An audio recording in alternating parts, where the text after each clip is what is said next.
tayo magtungo sa ating talakayan, hingi muna tayo ng update. Marge, mula Yusek, pinakita po ng DOJ ang determinasyon para wakasan ng human trafficking.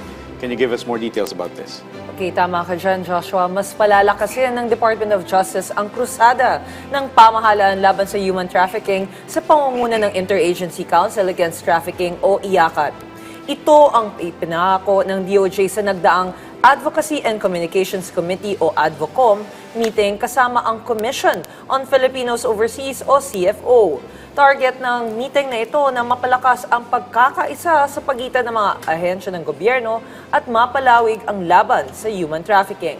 Kasama rin dito ang mas binaigting na information campaign ng pamahalaan para mapalawak ang kamalayan ng publiko sa paglaban sa human trafficking at ang opisyal na pag-arangkada ng 1343 Action Line kung saan maaaring magsumbong ang mga biktima ng human trafficking at mga impormante.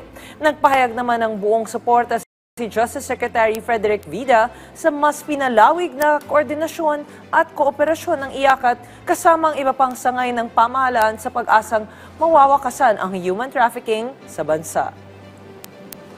Ito naman, Yusek March, no? Mas pinalakas ang laban ng kontra online child abuse sa paglulunsad ng Tri-City Justice Zone sa Eastern Visayas. Ano yung layunin talaga nito? Okay, Yusek Aboy, mas pinaigting ng Department of Justice ang laban kontra online sexual abuse and exploitation of children o OSAEC, kasabay ng paglulunsad ng Tri-City Justice Zones sa Tacloban, Ormoc at Calbayog, kamakailan. Layo ng Justice Zones na mapabilis ang pag-usig sa mga kasong kriminal, lalo na ang mga kasong may kinalaman sa pang-aabuso ng mga kabataan. Magiging daan din ang Justice Zones para magkaroon ng mas maayos na koordinasyon sa pagitan ng ilang sangay ng gobyerno gaya ng mga korte, prosecutors, police at mga prison facilities. Ang proyektong ito ay pinapangunahan ng Justice Sector Coordinating Council na binubuo ng Korte Suprema, DILG at DOJ. Sa ngayon, meron ng 19 na Justice Zones sa buong bansa.